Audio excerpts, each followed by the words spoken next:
One thing I love about the Republicans, they love a good losing strategy. They see a good losing strategy and they lean into it. Despite the fact that reproductive rights is immensely important to women and young voters, they're just like, we're going to keep putting it on the ballot. After Roe was overturned, they're like, you know what? We're going to still keep going for it, despite the fact that it was terribly unpopular what they did. This is Abby. Abby is the horse that they keep on bringing to the debate, the match against with pro life versus pro choice people. This is Abby. This is their horse. They're going to stick with Abby. Abby keeps losing. Abby barely finished in the race, but they gonna stick with Abby. Earlier this year, when Ohio first did the first vote in August, the Smamortian vote, the initiative to see if they needed to raise the voting requirements to hit a 60% threshold, and they got mollywopped. They were like, we're going to stick with it. So I made this post. Republicans are getting mollywopped on these Smamortian policies. You would have thought they would have learned after midterms, but alas, they are seeing Republican strategists and the establishment are not very quick on their feet.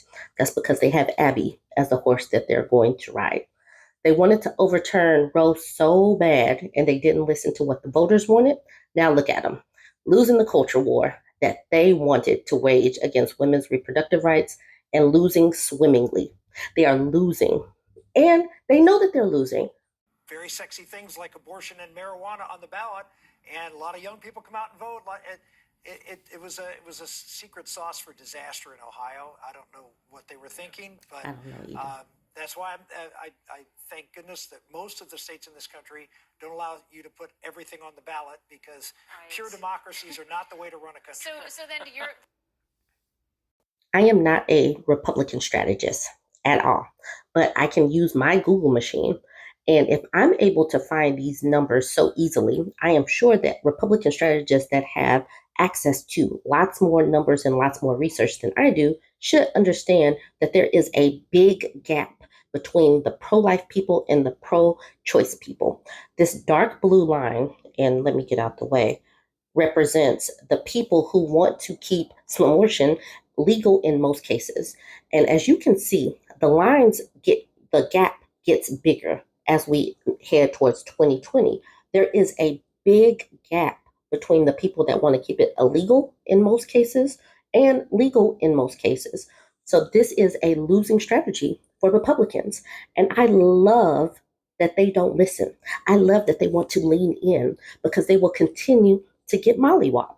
Women tend to vote more than men. Women do. Women tend to vote more than men with a slight edge. Women also tend to be a little bit more democratic. I mean, lean more D than R. Also, most women want reproductive choices.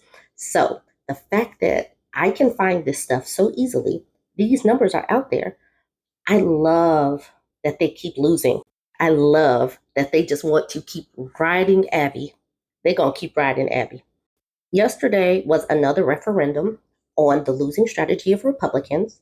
You would have thought they would have learned last year in the midterms, but they didn't. And I love that for them. I love that they do not listen. I love that they don't learn.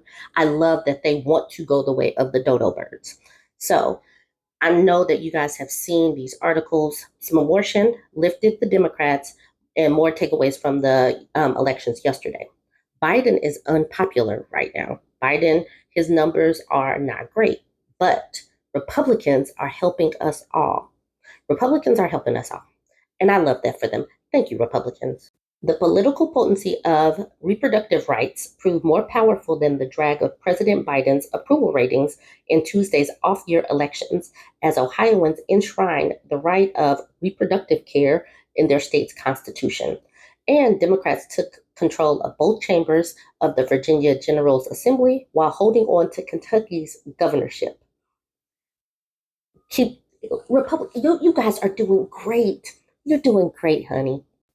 The night's results showed the durability of Democrats' political momentum since the Supreme Court overturned Roe v. Wade and ended the constitutional rights to abortion in 2022.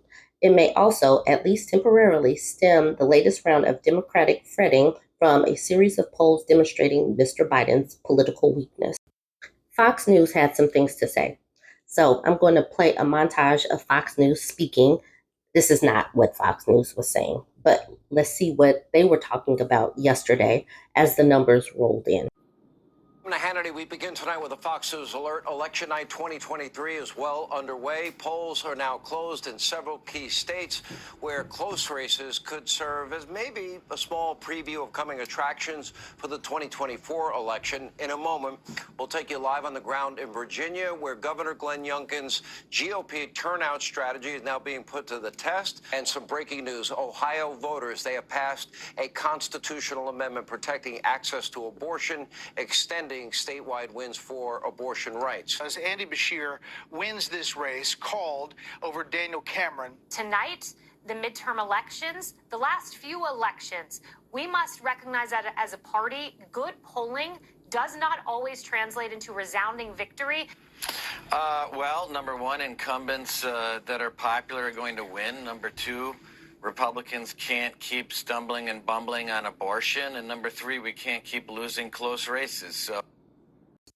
So this dude, Daniel Cameron, and his Republican allies spent more than $5 million on television ads in Ruby Red, Kentucky, against LGBTQ rights. And they really thought that that was going to push Republicans to the polls. They love a losing strategy. And I love that for them. I love that this man in a Ruby Red, Kentucky lost so swimmingly. It makes my heart go pitter patter. Now, the Mississippi governor race, the incumbent Republican Governor Tate Reeves did win his reelection. And he did so despite the fact that Mississippi and its hospitals are collapsing. They did that. They're like, you know what? We don't really need Medicaid. We don't really need these hospitals. So they are working to collapse their own state from the inside out. And to that, I say, I guess. So that is Mississippi. Mississippi is one of those states that typically are on the bottom where it comes to healthcare, poverty, infrastructure, all that. They are on the bottom and they want to keep it that way. So they can. And I want to end this video with us listening to what Stephen Miller had to say about yesterday and last night's election votes. He still is pressing the issue of Trump, and I love that for them. I love that they are going to continue to ride the Trump wagon, despite the fact that two of the wheels have fallen off, the axle done broke, all that. They're going to just keep on riding the Trump bandwagon. So let's watch Stephen Miller. Yes, but let's just stay on this point. Republicans need to learn how to talk about abortion in a way that is going to appeal to suburban voters, single mothers, married mothers, women across the political spectrum. President Trump's emphasis on having the exceptions for rape, incest, life of mother worked. His emphasis on the barbarism of late-term abortions worked. Look at how Trump trounced in Ohio compared to the results tonight. Republicans need to understand, as President Trump did, how to talk about abortion in a way that wins elections. And then we have to combine that with ballot harvesting, on-the-ground operations, door-to-door canvassing to be able to succeed in 2024.